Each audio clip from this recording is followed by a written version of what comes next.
My name is Kate Wilder. I've got a master's in criminal psychology. I'm an investigative journalist and hope to make a difference. Hey, we're here with Jessie Buckley to talk about Supermassive's brand new game in the Dark Pictures Anthology. Who is a presenter who's part of this documentary team who are doing a show about the serial killer H.H. Holmes. America's first serial killer confessed to 27 murders. The number grew significantly. Nearly 200 lives. I'm a serial killer documentary watcher. Is that your jam too? Yeah, I'll watch a serial killer documentary. Right, it's really relaxing. Like, okay, cool, yeah, I can it's chill kind out. of fascinating why we're all addicted to kind of those stories. We need a plan.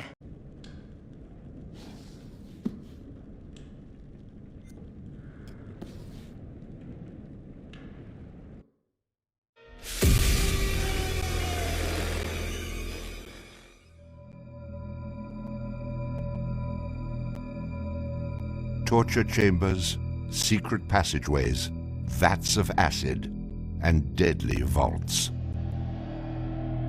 In 1895, Chicago police unearthed horrific evidence of torture and multiple murders at the sprawling castle of H.H. Holmes. Masquerading under the guise of caring doctor, kind husband, and prominent businessman, H.H. Holmes was a contemporary monster, designing his buildings solely for the disposal of human bodies. Torture Doctor, monster of 63rd Street, H.H. Holmes was America's first serial killer.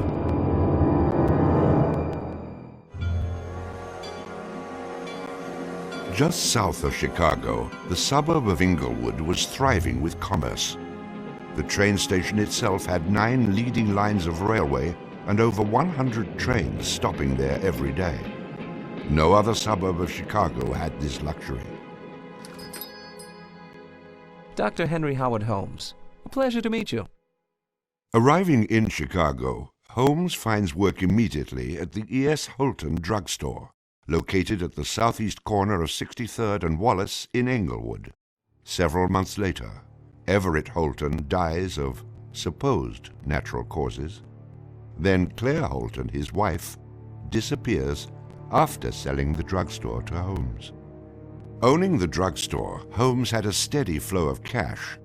He would often purchase and resell goods and properties under his numerous aliases. In addition to scamming creditors, Holmes obtained his funds from other phony inventions, such as a mineral water elixir, which in reality was obtained from the city's water supply. 1888, Holmes secures a lease on the vacant property across the street from the drugstore, the southwest corner of 63rd and Wallace. It is here that Holmes will make his horrific dreams come true. He will construct a building for which the entire world will remember him. Fantasies start very young, and so what he did... Holmes' legitimate offices and Holmes's own bedroom.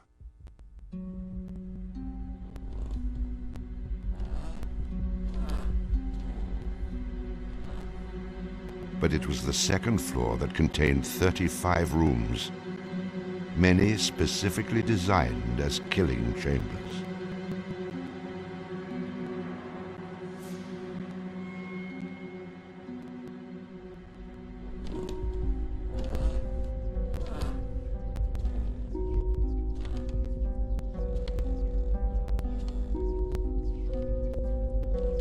Disorienting unsuspecting victims, the labyrinthian construction contained numerous staircases and doorways that led nowhere.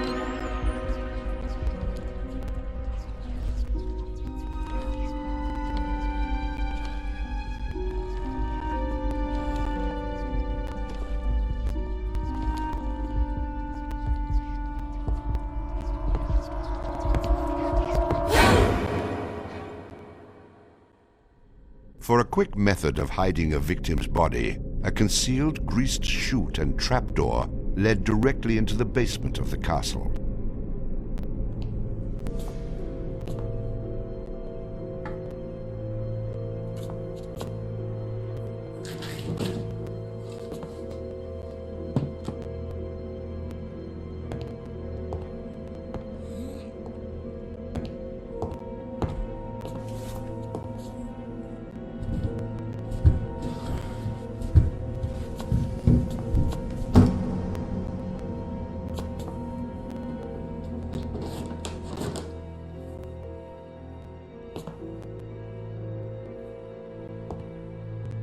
basement held the most terrifying rooms, resembling a medieval torture dungeon.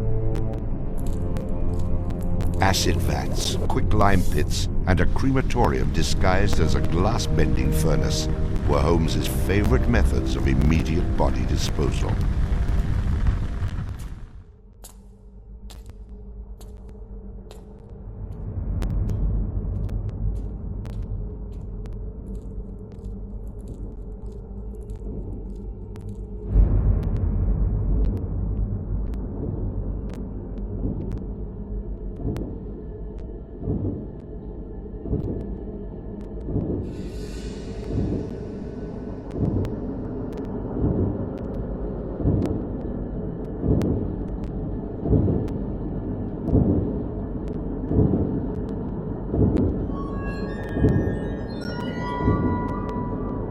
After cleaning and mounting their bones, Holmes would profit from his victims by selling their skeletons to local medical schools and universities.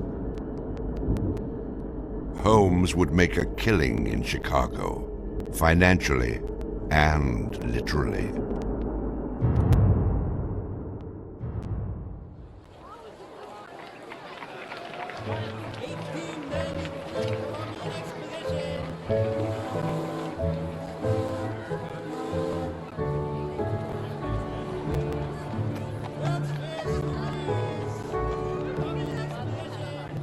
May 1st, 1893, the world's Columbian Exposition is open to the public in Chicago.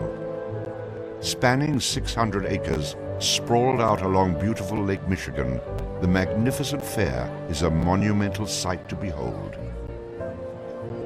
Over 20 million people from around the world would attend the dazzling World's Fair between May 1st and October 30th, 1893.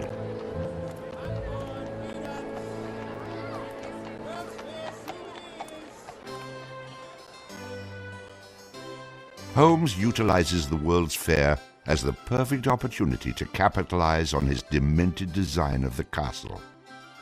Located only a few miles from the World's Fair, Holmes's castle was perfect lodging for tourists. Holmes decides to rent rooms to visitors of the fair. He entirely renovates the upper floors of the castle, bringing in the most